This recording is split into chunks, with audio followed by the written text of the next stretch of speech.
Yo, what's up, my good peoples? It's your boy, Tommy Green, aka the motivational moto vlogger, baby, and I'm back with another video. Anyway, so today I'm doing a how to ride tutorial. You know, I got a couple friends that's trying to get into riding. They never rode before, and when I first started riding, I didn't know how to ride neither. You know what I mean? So I guess when everybody first started riding, they know how to ride. So that was kind of silly if y'all caught that. But anyway, what I mean by that is my first time on a motorcycle is my first time riding ever. You know what I mean? How did I learn? Off of a YouTube tutorial. So I figured I'd put one down for my peoples. Anyways, let's go ahead and get started because it's a little breeze out here and I need to hear and throw my gear on because I'm a little cold. And that's how we're gonna start with the gear. Hold on. For some reason, I can't flip the camera I'm recording, so I'm gonna stop this one, flip it, and start back. Catch me in a second. Watch this. They told me about this when I first started, I would have avoided a lot of pain and suffering. So I'm gonna tell y'all now, get you some gear. I got the fully padded coat, back pad, arm pad, elbow pad, shoulder pads, all of the above. Helmet, of course, is essential. I suggest a good Bluetooth. Seen them make some good ones. This one's a little bit more costly because I got the camera on it, but usually maybe $100 to $200 you can get you a good Cena Bluetooth headset. And what's so good about these is they have an intercom function on them. So when I'm riding with somebody that has a Cena, like one of my main men, Will, you've probably seen him in a couple of other videos. So like when I ride with him, we just hit the button, sync in, and we could convo up to a mile range on the road, which is totally dope. Gloves, definitely get the gloves. I know it's hot, or when it gets hot, nobody want to put on gloves, but I promise you, it's gonna save your life. If you look close enough, you'll see the scars of when I went down, didn't have no gloves on. So yeah, get you some gloves. Helps with grip too, man, especially in the summertime when your hands get sweaty and you feel like this is gonna slip out your hands with them gloves, boy, you gotta worry about that. So yo, those are the essentials. I usually have a shoe guard for shoes I don't want to mess up, but today I'm gonna be riding with my old busted J's, and these have now been deemed my riding shoes, so I don't really care nothing about them. But for those of y'all that wanna keep your kicks straight, because this gear shifter right here will tear some shoes up, I suggest you go ahead and get a slip guard. I'll show you what that looks like. Here's an old one. You can get these off of Amazon for like 10 bucks. And they will keep your shoes fresh to death. You know, that kind of strap goes across the top. Change the gears. All right, so let's get down into the mechanics of this bike. Pardon me for a second, y'all. I got to throw this coat on because it's a little breezy out here today. Let me set this right here real quick. Ooh, put this coat on. Move this helmet out the way. Get these gloves so y'all can see everything. All right, here's the rundown of the mechanics, you good people. First, you got your gear shifter. That's gonna be on the left. Most bikes, or all bikes, is 1 down and either 5 to 6 up. And what I mean by down and up is, you push it down, you in first gear. Half a click up, that's neutral. Whole click up, that's second, all the way to 6. Most, I think it's 600 or better, which is the 636. It has at least 6 speeds, so I'm just gonna keep in mind. Then on your left handlebar, this right here is your clutch. This is your bread and butter on the left side.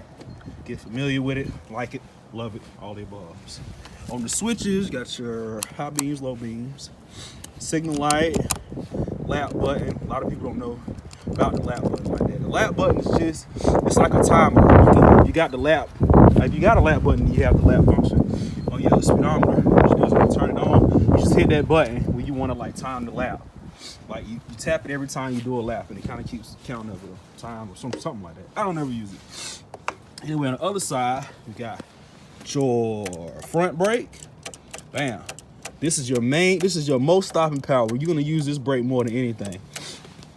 Then you have your kill switch, emergencies. God forbid the bike turn over, you want to go and kill the engine. Bam. Yeah, so that's that. Then you got your start switch. Where's my, okay, yeah. Yep, so just so y'all can see how the start switch works, even though it's like not complicated. Sorry if I got my keys. Good rule of thumb, I always keep the bike in neutral. You won't get no jerking in it when you try to start it up. Put it to the on position. Wait a minute. Oh, that's up under there. So, oh, I had to kill some time. Oh, let's go. All right, that's how you do it.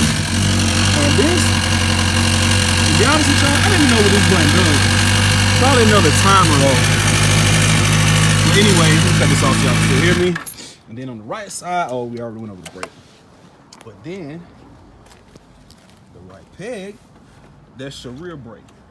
This brake, you're not gonna use too often. I only really use my rear brake when I'm like stopped at a stop sign or something and I wanna keep the bike from rolling. I keep my foot on the rear brake. You get your most stopping power when you use both of these brakes together, but don't get confused. Trying to that pound on this brake will lock your back wheel up, so I wouldn't be too heavy on that back brake. But again, the book says most stopping power comes when you apply both brakes, so that's something to keep in mind. All right. Guess we got through that one pretty good. So what I'm gonna do now, ladies and gentlemen, is I'm gonna go ahead and switch from my phone cam to the helmet cam so I can give y'all the up close and personal tour. Well, not tour, that's a dumb word. I'm gonna give you the up close and personal, what's a good word? Up close and personal experience. Yeah, that's it. Of riding the bike for the first time. All right, y'all, let's go. All right, and I'm back. So, before I jump on this thing, let me secure everything, like my phone. Yes, I have messed up a phone before by not doing this. I got a phone holder, but I'm just throwing it in my pocket right now. Got my gloves on. All right. So, let's get down into this, ladies and gentlemen. Jump on this thing real quick. On position. Stand her up. Clutch in. Fire up. Little cold, she been sitting. Let me wake up. See how it's barely catching. Oh, she ready now. She ready now. So just a quick look at your dials. You see I got my turn signal, high beams. I leave those on. In for neutral. Some bikes will have a dial for all the gears, but this one only shows you when you're in neutral.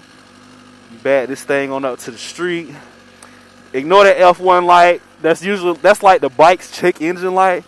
But that light's been on since I had this bike, and I've gotten good reports from the bike shop, so nothing's wrong with it as far as I know. All right. Now, first I'm gonna kick it in first. Clutch in. Push down one. Now I'm in first. Now this is the tricky thing about these bikes, right? It's all about clutch and gas. You let off the clutch just a little bit, give it gas just a little bit at the same time. See how that goes? But this is the thing too for new riders. You have what you call like a sweet spot where I don't even have to use the gas. If I let off the clutch just a little bit at a time while the bike is pulling, I'm gonna put my other hand down just for balance, but I'm not gonna hit the gas at all. So if you get it going good, sorry, I'm kind of turning a little bit, then the bike will actually go.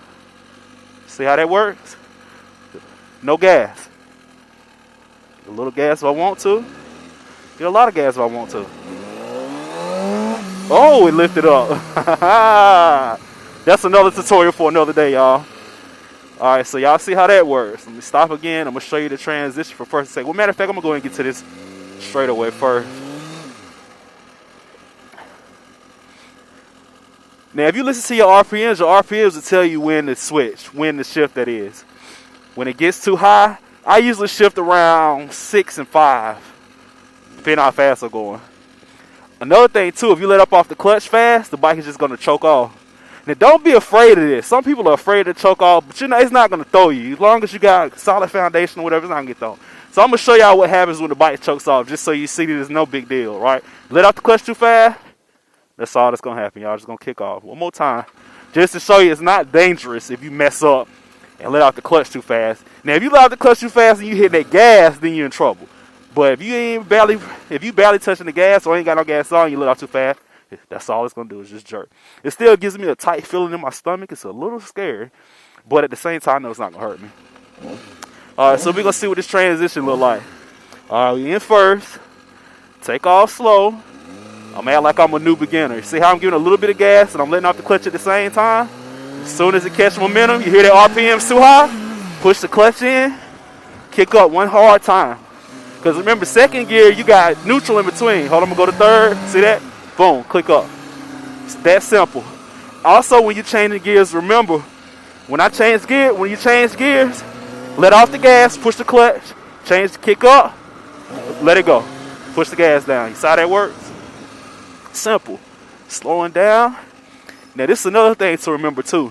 And I don't want to scare you when I tell you this, but I want you to know that it's real. You do not want to jerk on this. Matter of fact, you see how slow I'm going, right?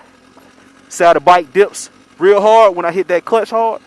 Now, if I'm going, see that? See how the bike dips, hitting that front brake too hard? Now, if I'm going any type of speed, what's going to happen is that front wheel is going to lock. If I hit the brake, if I hit the gas, if I hit the front brake too fast, it is. But what's going to happen is that front wheel is going to lock and your bike is going to turn over on you. I know because I've done it twice now. See, that's the best thing about a person teaching you how to ride that's wrecked. Because I can tell you exactly what to do to not wreck. Oh, I'm sorry. Let me bust this down one more time. Okay. Back to first. And remember, I'm going to easily let off. You hear the gas? Easily give it some gas. Easily let off the clutch. Just let the bike pull. Easily, easy. You ain't got to give it much gas to get it going. And then once you get going, you can do what you want. So I'm going to kick up one time. See that? Clutch in, kick up, release gas, push gas. Clutch in, release gas, kick up, keep going. See how that works? It's not very hard, y'all, once you get to playing with it a little bit. One more thing I'm going to show you really quick.